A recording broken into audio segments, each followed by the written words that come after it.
Good morning, children. Here we are with our next video of Geography, chapter number 3, The Changing Earth.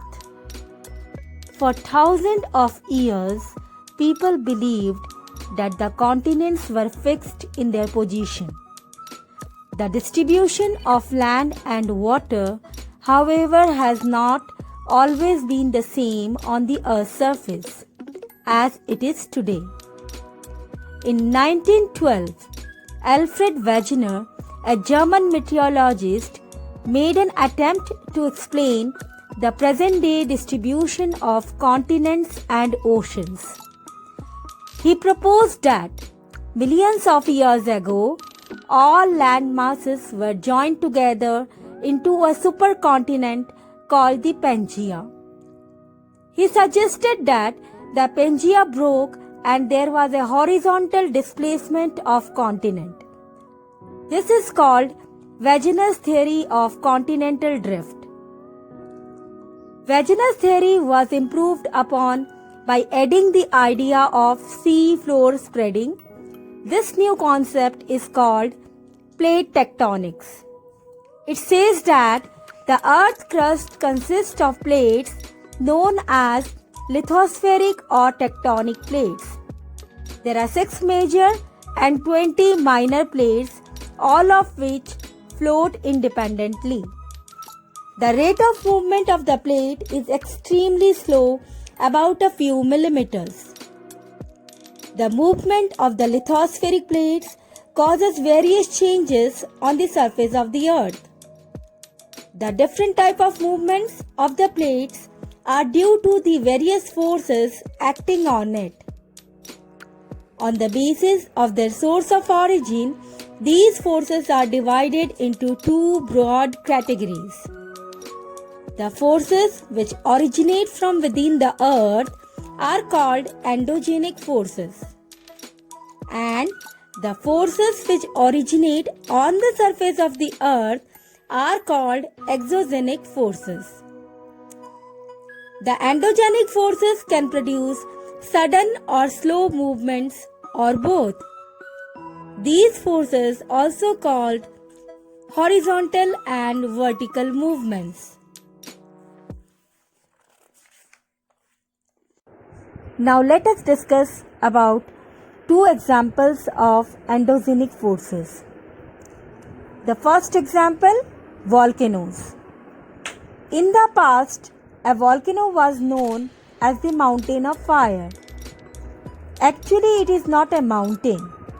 It is a circular opening through which hot molten material erupts suddenly. This opening is called vent. Sometimes the opening can be a long crack which is called fissure. The volcanic cone or mountain is formed when the erupted materials accumulate around the vent. The vent is connected to the Earth's interior by a narrow pipe. A funnel-shaped hollow at the top of the cone is called crater.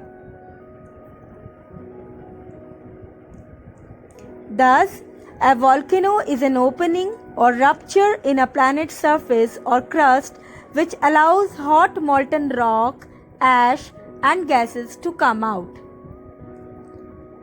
Now let us take another example of endogenic forces, that is earthquakes. Many factors such as volcanic eruptions, movement of the lithospheric plates, or even bomb explosions can cause the surface of the earth to shake. This shaking of the earth's surface is called an earthquake. The place of origin of an earthquake is called focus. The point on the earth's surface which is vertically above the focus is called epicenter. The vibration of an earthquake spread out as concentric waves from the focus. The intensity of an earthquake is maximum near the epicenter. The intensity of earthquake waves is measured on the Richter scale. The earthquake tremors are recorded by an instrument called seismograph. The science that deals with earthquake is called seismology. and the earthquake scientists are called as seismologists. The Richter scale ranges from 0 to 9. An increase in 1 point on the Richter scale indicates that the force of the earthquake is 10 times greater than the strength of the previous number. The earthquake of intensity 6 and above are very destructive. Now let us take one example of Bhuj earthquake of 2001. A severe earthquake struck the Kutch region of Gujarat at 8:45 am on 26 January 2001. It lasted for almost a minute. Due to the earthquake, high-rise building collapsed, communication and power lines were completely disrupted, the transport system was thrown out of gear, and settlements became heap of debris. The epicenter was near the town of Bhuj. The intensity of this earthquake was measured at 8.1 on the Richter scale by the Indian Meteorological Department.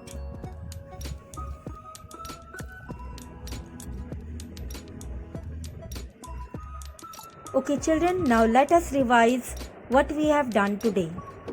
We discussed about the two types of forces acting on the surface of the earth, that is the endogenic forces and the exogenic forces. Then we took the example of endogenic forces, that is volcano and earthquake. Please read these lines carefully.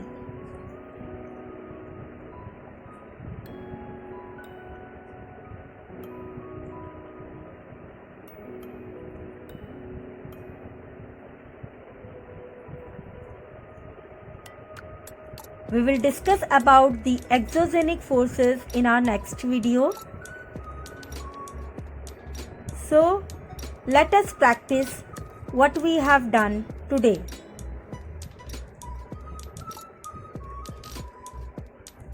Here are few exercises for you. Solve them in your rough copy.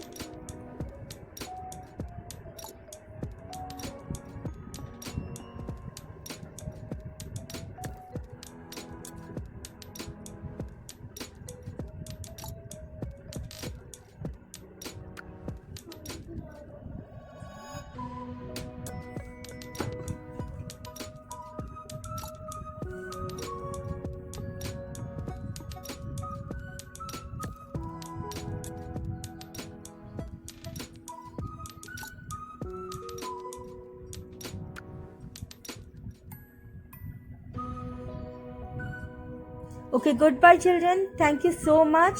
We'll discuss more in our next video. Thank you.